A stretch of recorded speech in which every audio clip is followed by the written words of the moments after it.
नमस्कार। आप सभी का अभिज्ञान शाकुंतलम की कक्षा में हार्दिक स्वागत एवं अभिनंदन है। ओम गुरुर्ब्रह्मा गुरुर्विष्णु गुरुर्देवो महेश्वरः गुरु साक्षात् परब्रह्म तस्मै श्री गुरवे नमः। अज्ञानान्तिमिरान्धस्य ज्ञानाञ्जनशलाकया चक्षुरुन्मीलितं येन तस्मै श्री गुरवे नमः।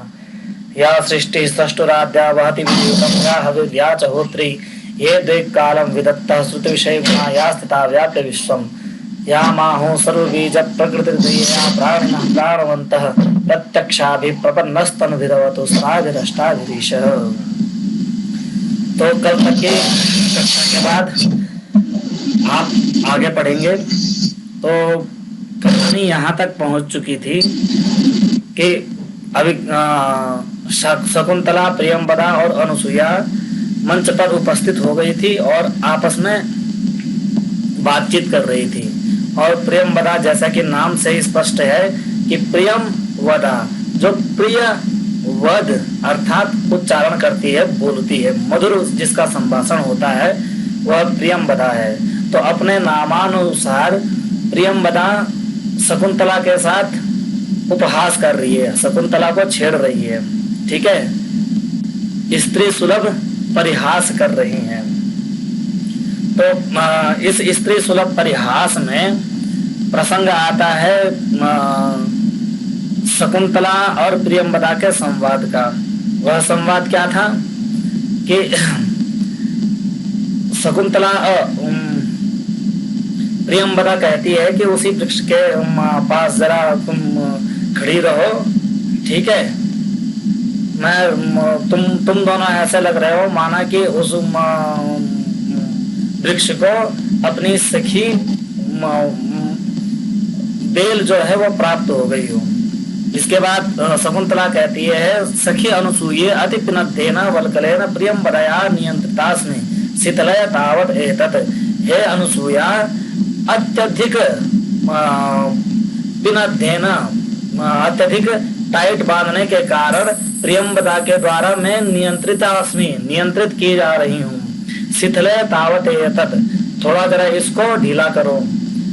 अनुसूया तथा इति शिथिलयति, इसी प्रकार से शिथिल करने का नाटक करती हुई उसके वस्त्रों को ढीला करती है।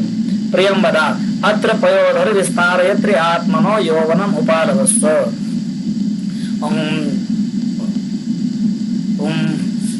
शकुंतला से कहती है कि हे शकुंतला, तुम मुझे क्या टोक रही हो? तुम अपने यौवन को टोको, जिसकी वजह से तुम्हें यह परेशानी उठानी पड़ रही है।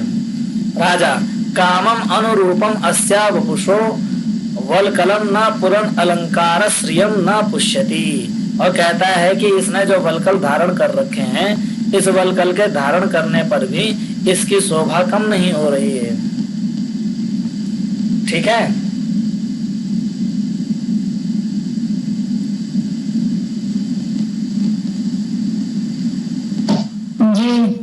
आगे कहते हैं राजा सम्यक यमाह। राजा कहता है यह जो कह रही है वह सम्यक ठीक ही कह रही है। तो किस प्रकार से ठीक है वह बता रहे हैं कि इदम उपहित सूक्ष्म ग्रंथिना स्कंद देशे स्तन युग परिणात हाच्छादिना वल्कलेन वपुरभिनवमस्याः पुष्यति स्वाम्न शोभाम कुसुममिव पिनद्धम पांडुपत्रोदरेण। कह रहे हैं कि इस शकुंतला की जो शोभा है वह किस तरह की है उसका वर्णन कर रहे हैं। पहले दुष्यंत कह चुके हैं कि वल्कल के बावजूद भी इसका जो शरीर है वह कम शोभायमान नहीं हो रहा है। तो अब इस क्या कहते हैं पद्य के द्वारा क्या बताना चाह रहे हैं कि इदम उपहित सूक्ष्म ग्रंथिना स्कंद देशे।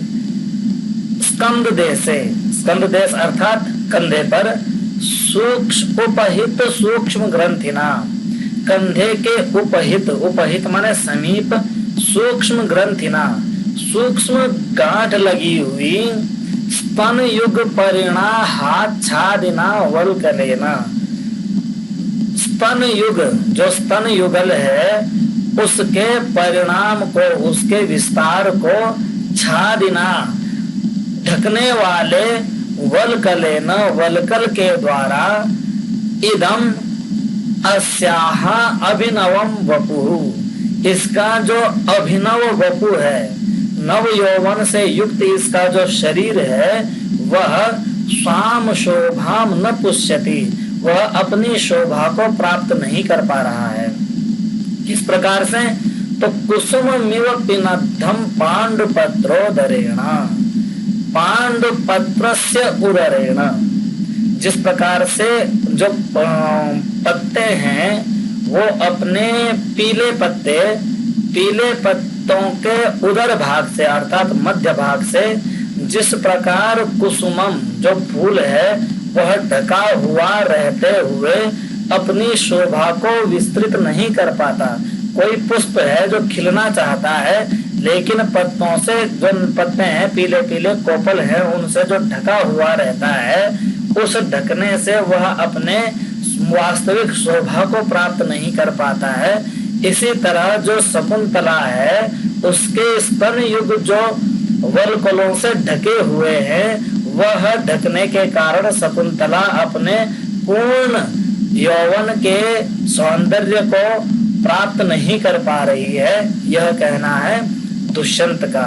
ठीक है,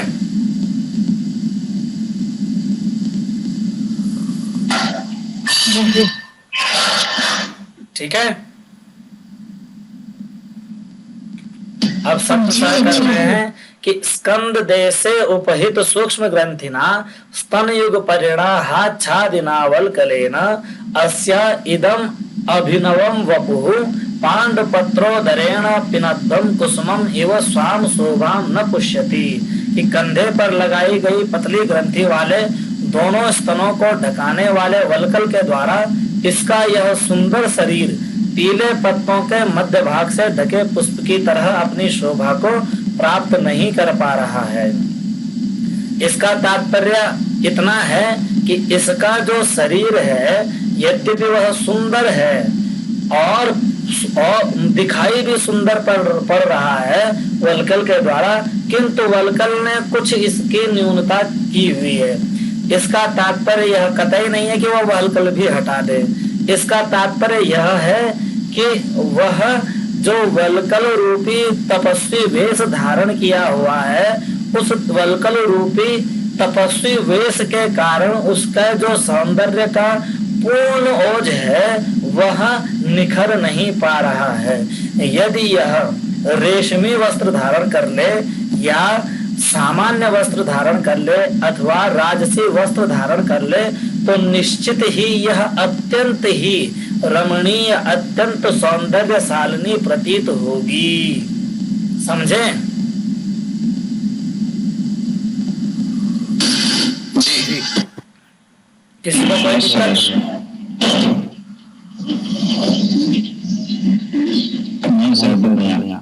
आगे बढ़े।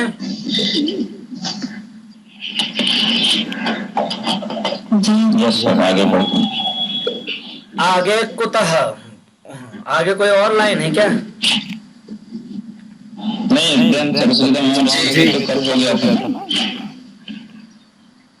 ओ अभी ये जो इससे पहले का संवाद है ना, वो संवाद बाद में है। अभी देखिए ये जो संवाद पढ़ा था हमने कि कामम अनुरूपम अस्याह वपुषो वल्कलम न पुनः अलंकार श्रियम न पुष्यति। ठीक है जी जी, ये बात में तो अभी जो आपने पद्य पढ़ा है उस पद्य में जो दुष्यंत है वह वल्कलों के व्यवधान को गलत मान रहा है। ठीक है,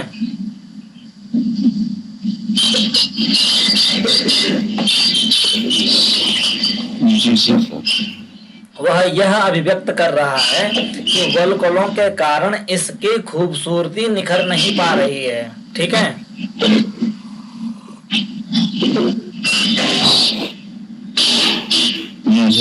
लेकिन अभी तुरंत अपनी लेकिन सर बात, अगले श्लोक में तो वापस बोला है सत्समान बुद्धम सबले नाभिरम्यम। यही समझा रहा हूँ, आप सुनिए तो। एक बार बोलता है खूबसूरती नहीं आ रहा, एक बार बोलता है यही समझा रहा हूँ, कह रहा हूँ कि पहले वाले पद्य में वह वलकलों के व्यवधान को सही नहीं मानता। वह कहता है कि वलकलों का व्यवधान इसकी जो सौंदर्य है उस सौंदर्य के प्रकटीकरण में कहीं बाधा बन रहा है, लेकिन तुरंत अपनी बात बदलता है और कहता है कि नहीं नहीं नहीं नहीं, वलकल के बाद भी यह अत्यंत शोभायमान हो रही है।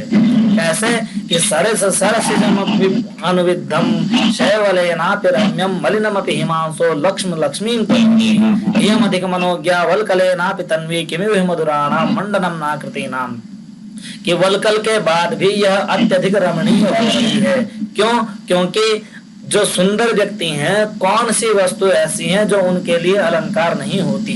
जिस प्रकार से कमल शैवाल के से घिरे होने पर भी अत्यधिक रमणीय होता है, सुंदर होता है, और कलंक के बावजूद चंद्रमा भी अत्यधिक सौंदर्यशाली होता है, उसी प्रकार वलकल के बाद भी यह शकुंतला अत्यधिक सौंदर्यशालिनी है।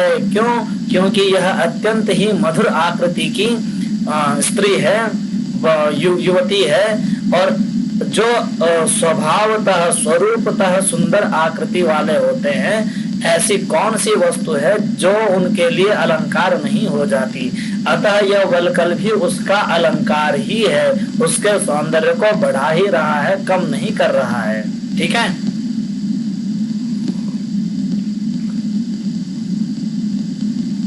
जी।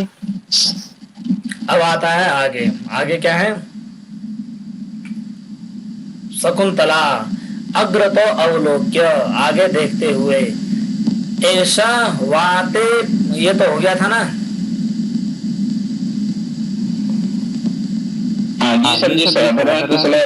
भी हो गया। ठीक है, तो जितना हो गया था उतना रहने देते हैं, आगे बढ़ते हैं हम। अनुसुईया कहती है, हला शकुंतले इयं स्वयंवर वधु सहकारस्य त्वया कृत नाम धेया वन ज्योत्सना इति नवमालिका एना विस्मृतासि। कि हे शकुंतला, यह स्वयंवर वधु सहकारस्य, यह सहकार की स्वयंवर वधु है। सहकार किसे कह रहे हैं? यह प्रसंग से आपको ज्ञात होगा कि आम्र वृक्ष को कह रहे हैं, कि आम्र वृक्ष का कि स्वयंवर वधु त्वया, तेरे द्वारा कृत नाम धेया, नामकरण जिसका किया गया है, वन ज्योत्सना इति, वन ज्योत्सना, यह जो नाम किया गया है वह नव मालिका है। एनाम विस्मृतासी, क्या इसको भूल रही हो? ठीक है।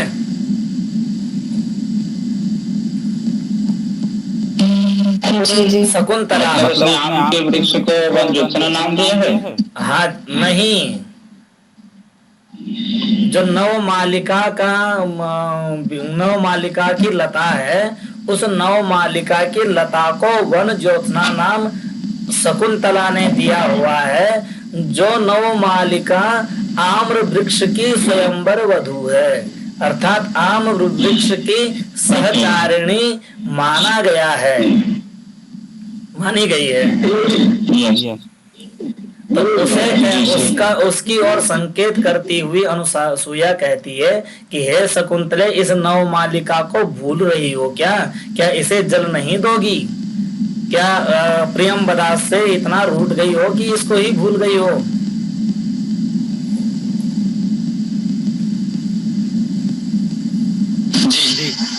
शकुंतला कहती है, तावत तदा आत्मानं विस्मरिष्यामि।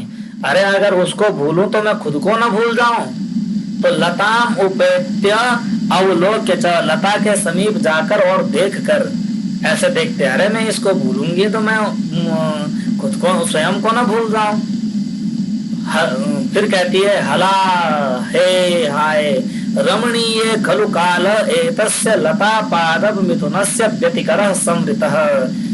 यह जो समय है अत्यधिक रमणीय समय है। एतस्य, इनका, लता जो नवमालिका है उसका, और पादप जो ये सहकार है आम्र वृक्ष का, इन दोनों के मिथुन अर्थात जोड़े का व्यतिकर समृत, इन दोनों के जो संबंध आन पड़ा है वह संबंध का काल अत्यधिक रमणीय है।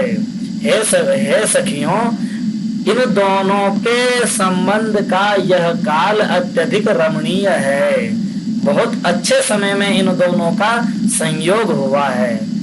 नव यौवना वन ज्योत्सना स्निग्ध पल्लव तया उपभोग क्षम सहकार। वन ज्योत्सना नव यौवना है, नव यौवन से संपन्न यह वन ज्योत्सना भी हो गई है, और स्निग्ध पल्लव तया, स्निग्ध चिकने पल्लव पत्तों के आ जाने के कारण यह जो वृक्ष है यह भी इस नव मल्लिका के उपभोग क्षम, उपभोग करने के योग्य हो चुका है, ऐसा यह उसका सहकार है, सहचर है।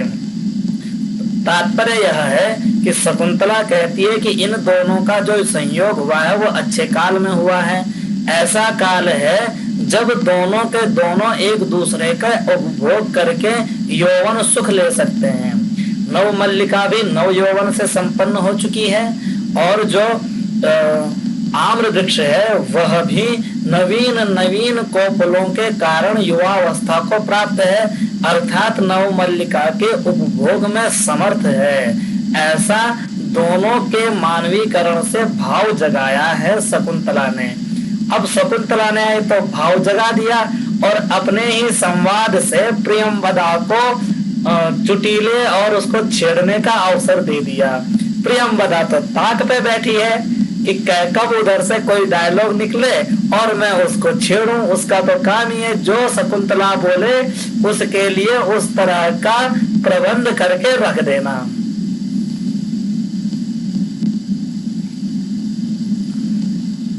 ठीक है,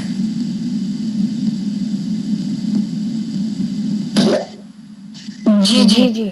अब प्रियंवदा फिर से छेड़ रही है शकुंतला को कि अनुसूये जानासी किम शकुंतला वन ज्योत्सना अतिमात्रम पश्यसीति, कि हे अनुसूया क्या तुम जानती हो कि यह शकुंतला वन ज्योत्सना को एक टक होकर के क्यों देख रही है। अनुसूया न खलु विभावयामि कथया, अनुसूया यद्यपि शांत स्वभाव की है लेकिन मजा लेना वो भी जानती है, लेकिन खुद से नहीं कहती। तो वो प्रियंवदा के मन की निकालने के लिए उसे कहती है कि ना ना ना मैं नहीं जानती, बता क्यों कह रही है, सखी है ना, आनंद तो वो भी लेगी।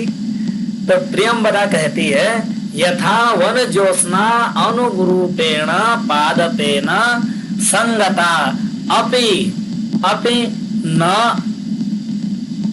एवं अहम अपि आत्मनोनुरूपम वरम लभेय इति, कि पता है जैसे वन ज्योत्सना ने अपने अनुरूप पादप को प्राप्त कर लिया है, वन ज्योत्सना जैसे नव यौवना है उसी प्रकार के अच्छे वर को प्राप्त कर लिया है इस नव मालिका ने, उसी प्रकार से मुझे भी अच्छे वर की प्राप्ति हो, इस सोच से यह वन ज्योत्सना को एक टक हो करके देख रही है। ठीक है,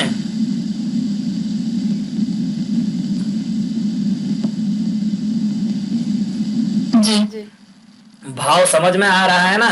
उसे छेड़ रही है कि मैं जानती हूँ कि तुझे भी ना वो कब लड़का मिले, कब अनुरूप वर मिले, इस बात की चिंता हो रही है, इसीलिए उसको देख रही है। ठीक है जी। यस। शकुंतला थोड़ी सी चिढ़ती है और कहती है कि एष नूनम तव आत्मगतो मनोरथा, मुझे क्या छेड़ रही है, ये तो तू खुद चाहती है। होती है ना बच्चों में आपस में लड़ाई, ये तो खुद चाहता है इसलिए तो ऐसा बोल रहा है, तो खुद चाहती है इसलिए ऐसे बोल रही है, इस प्रकार का होता है। जी जी। तो ऐसा कहकर इति कलशम आर्जयति, ऐसा कहकर जो कलश है उसको उड़ेल देती है। ठीक है, राजा अपि नाम कुलपते इयं सवर्ण क्षेत्र संभवा स्यात् अथवा कृते संदेह न, कि अवश्य ही यह जो कन्या है यह कुलपति की असवर्ण क्षेत्र संभवा, कुलपति के सवर्ण से अतिरिक्त से संभव जन्मी हुई है।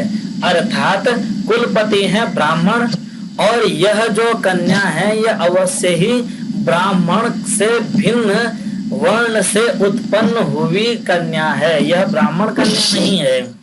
ठीक है। अथवा कृतम संदेह, छोड़ो संदेह से क्या लाभ, ऐसा क्यों कह रहा है उसको बताते हैं। कहते हैं असंशयम क्षत्र परिग्रह क्षमा यदार्यमस्याम अभिलाषी में मनः सताम ही संदेह पदेषु वस्तुषु प्रमाण मंतः करण प्रवृत्तयः। पढ़िए।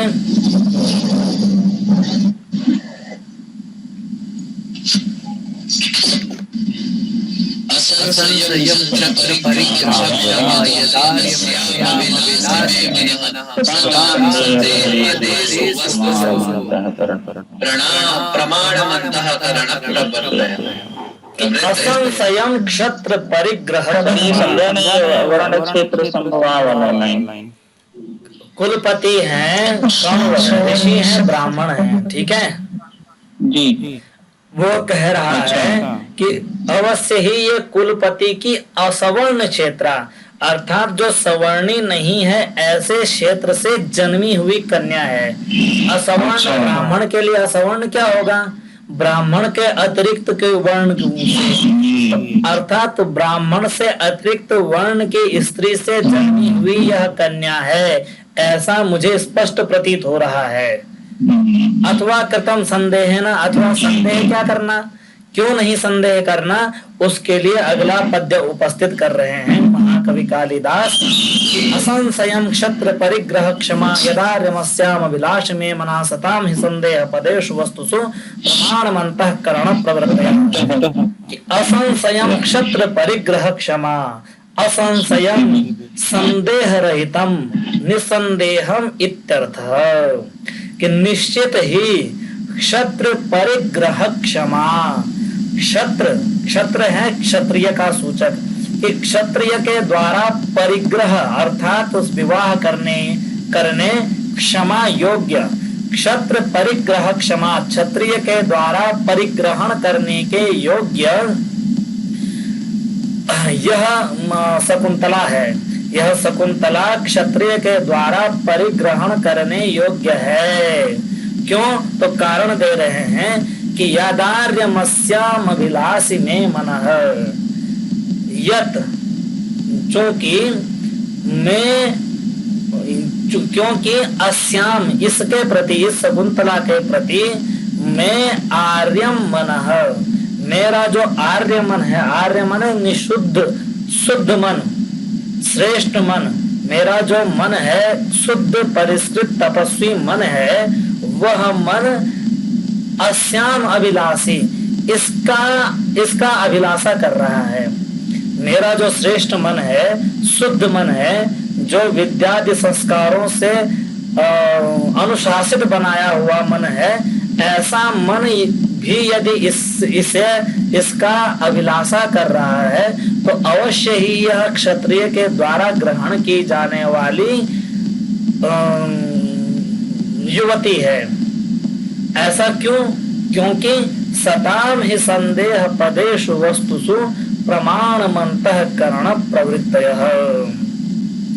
संदेह पदेषु वस्तुषु, संदेहास्पद वस्तुओं में, जिनमें संदेह हो रहा हो, ऐसे संदिग्ध वस्तुओं के संदर्भ में सताम सज्जनों की अंतःकरण प्रवृत्तयः, अंतःकरण की जो प्रवृत्ति है वह प्रवृत्ति ही प्रमाण होती है। ठीक है। असंदिग्ध वस्तुओं में संदेह निवारण करने का प्रथम सूचक है जो सज्जन होते हैं, उनकी अंतःकरण की प्रवृत्ति ही प्रमाण होती है। इसका तात्पर्य यह है कि दुष्यंत कहता है कि मेरा मन क्या है, ऐसा नहीं है और जिस किसी पे आ जाए। मेरा मन शुद्ध है, मेरा मन नियंत्रित है। विद्यादि संस्कारों के द्वारा, गुरुजनों, पिताओं, माता पिता के द्वारा मेरे मन को निश्चल किया गया है। मेरा मन चंचल नहीं है। मेरा मन किस तरह का है? शुद्ध, परिष्कृत है। तो इस तरह से मैं सज्जन हुआ। तो सज्जन का मन यदि किसी पर आ रहा है, यदि यह ब्राह्मण कन्या होती और मेरे लिए सुलभ न होती तो अवश्य ही इस पर मेरा मन नहीं जाता।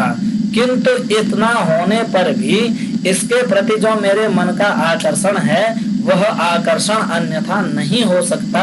यह इसीलिए है क्योंकि यह क्षत्रिय के द्वारा ग्रहण करने योग्य है। इसमें कारण क्या है कि जो सज्जन लोग होते हैं उनका मन किसी पर तभी आकृष्ट होता है जब वहाँ कारण होता है। तो सज्जनों के असंदेह वस्तुओं में अंतःकरण की प्रवृत्ति ही प्रमाण होती है। चूंकि मेरा अंतःकरण की वृत्ति इसकी ओर आकृष्ट हो रही है तो आकृष्ट तभी हो सकती है जब आकृष्टता के सारे कारण वहाँ विद्यमान हो। और उस कारण क्या है? क्योंकि वह क्षत्रिय कन्या हो सकती है। ठीक है।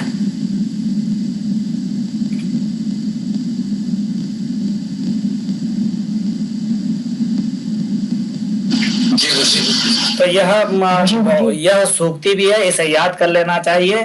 अब आगे बढ़ते हैं कि तथापि तत्वतः एनाम उपलक्ष्ये, कहता है यद्यपि मेरा मन ये कह चुका है कि यह मेरे लिए विवाह करने योग्य है, पाने योग्य है, तथापि इसके बाद भी ऐसा नहीं है कि मन की ही सुन लूंगा, क्या पता मन कभी गलत भी हो। इसलिए तत्वतः एनाम उपलक्ष्ये, मैं वास्तविक रूप से ही इसको ग्रहण करूंगा, प्राप्त करूंगा। शकुंतला सभ्रमम, जब तक यह सोचता है दुष्यंत तब तक शकुंतला सभ्रमम, भ्रम के साथ अम्मो जल सेक संभ्रमात् उद्गतः नव मल्लिकाम उज्जित्वा वदनम में मधुकरो अभिवर्तते इति भ्रमर बाधाम निरूपयति। शकुंतला अचानक से कि अम्मो, हे सखियों, जल सेक, शरीर के सेचने से संभ्रमात्, अचानक से उद्गतः, उठा हुआ, नव मल्लिकाम उज्जित्वा, नव मल्लिका को छोड़ करके, वदनम में मधुकरो अभिवर्तते, मेरे शरीर की ओर यह मधुकर आ रहा है, भ्रमर आ रहा है। इति भ्रमर बाधाम निरूपयति। अब सोचिए, भ्रमर को भी पता था कि फूल जैसा मीठा मीठा है वैसी शकुंतला भी है। तो चलो शकुंतला पे।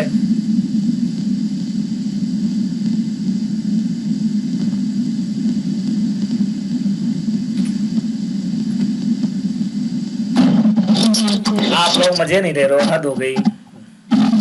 जी सर, राजा का संकेत यहाँ पे।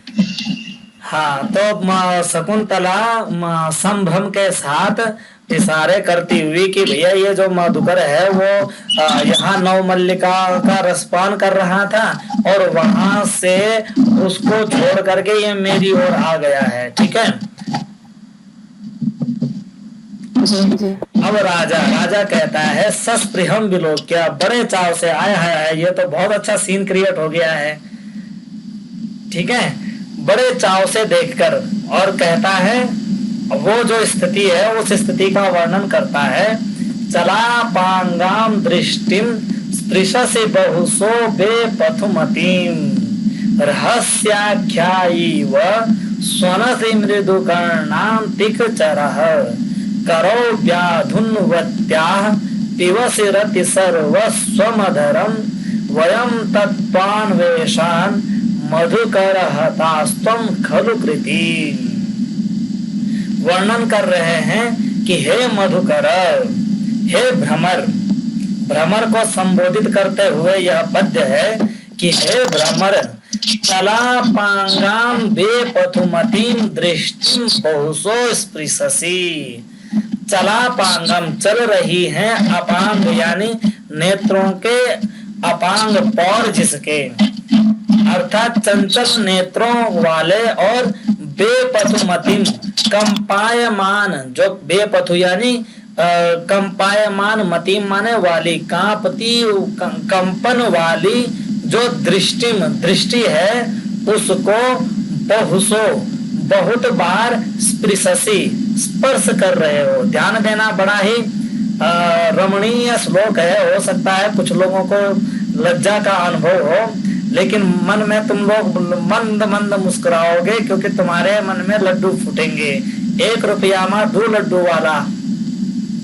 तो कह रहे हैं कि कंपायमान और चंचल दृष्टि को हे मधुकर तुम बार बार स्पर्श कर रहे हो, और रहस्याख्यायी व स्वनसि मृदु कर्णांतिक चरह, रहस्य आख्यायी इव, रहस्य का आख्यान करने वाले की तरह। रहस्य अर्थात गोपनीय बात को आख्या माने कहने वाले की तरह।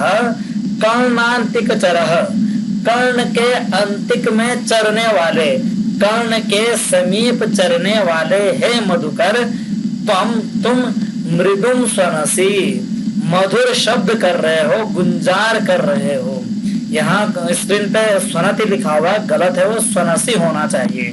तो स्वनसी मृदुम स्वनसी कि हे मधुकर गोपनीय बात कहने वाले की तरह कान के समीप विचरण करते हुए तुम मधुर शब्द कर रहे हो। और करम व्याधुन्वत्याः, जो कर हैं, करो व्याधुन्वत्या, करो माने दोनों हाथ, दोनों हाथों को व्याधुन्वती ऐसे ऐसे झटकाती हुई। रति सर्वस्वम अधरम पिबसी, रति रूप, रति का जो सर्वस्व है, यौवन का जो चरम रस है रति, उस रति का जो सर्वस्व है, उस रति सर्वस्व का जो एकमात्र स्थान अधर है, उन अधरों को पिबसी पान कर रहे हो। ठीक है। तो हे मधुकर त्वम कृति, तुम ही सफल मनोरथ हो। वयम तत्वान्वेषात् हताः, हम तो तत्व के अन्वेषण में मारे गए। यह तो हुआ शब्द का शाब्दिक अर्थ। अब कहना क्या चाहते हैं, देखिए आप लोग सारे के सारे सयाने हैं, जो सयाने नहीं है वो थोड़ा सा सयाने हो जाएं। जिन लोगों को इस सिचुएशन का पता हो वो अपनी उस सिचुएशन को याद कीजिए। जिसको ये सिचुएशन नहीं पता हो वो उन्होंने अगर पिक्चर आदि कोई नाटक इत्यादि देखे हुए हों या उन्होंने कभी कुछ महसूस किया हो, देखा हो, तो वह कीजिए। यहाँ प्रेमी और प्रेमिका का इस एक तरह का संदर्भ है कि प्रेमी और प्रेमिका जब मिलते हैं तो इस प्रकार के आचरण करते हैं। प्रेमी क्या करता है कि प्रेमिका के जो नेत्र हैं उन नेत्रों को स्पर्श करता है। तो जो मधुकर है वह भी क्या कहते हैं, शकुंतला रूपी नायिका के चंचल नेत्रों को स्पर्श कर रहा है।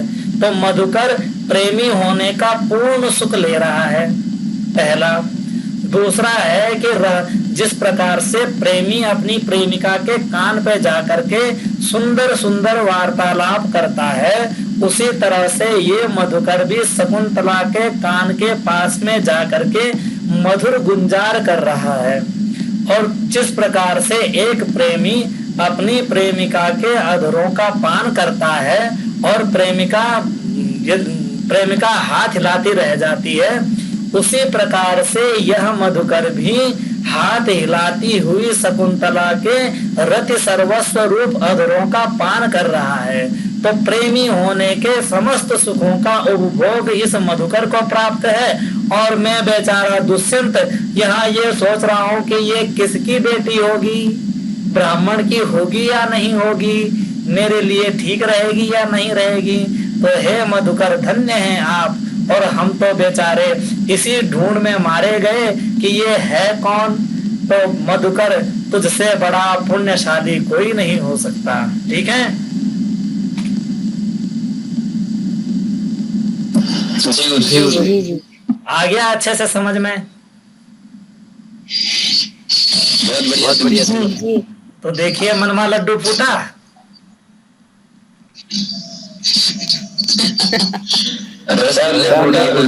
है जी? मधुकर है। हाँ जी।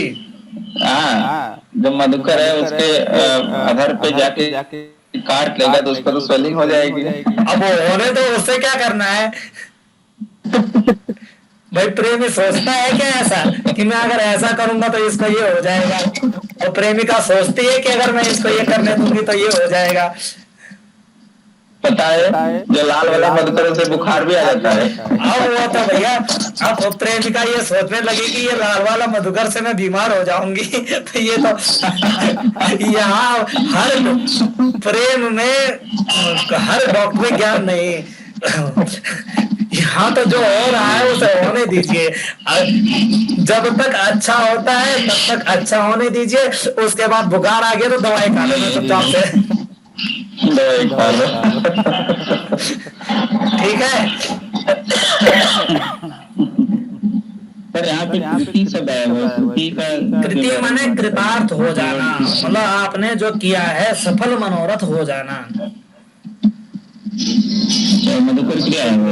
ये है मधुकर, तुम ही सफल मनोरथ हो, तुमने जो किया वो पा लिया। हम बेचारे तो यहाँ रह गए कि ये शकुंतला क्षत्र परिग्रह क्षमा है या नहीं है। ठीक है,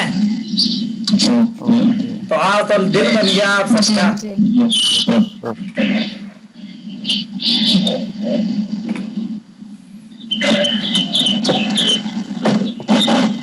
कोई जवाब नहीं दे रहा, सब लोग मुस्कुरा रहे हैं बस। और यहाँ पे क्या बोले हैं उसने अपने लिए? एकत्वम न प्रयुंजीत गुरु आत्मनिचेश्वरे। अपने लिए, गुरु के लिए और ईश्वर के लिए एकत्व का प्रयोग नहीं करना चाहिए, ऐसा शास्त्र आदेश के कारण अपने लिए बहुवचन का प्रयोग भी मान्य है, अतः अपने लिए बहुवचन का प्रयोग किया गया है। दूसरी बात यह है कि व्यवहार में भी ऐसा देखा जाता है, कभी कभी हम मैं कहते हैं और कभी कभी हम कहते हैं। ठीक है, तो यह उसका प्रतीक है। क्लियरम?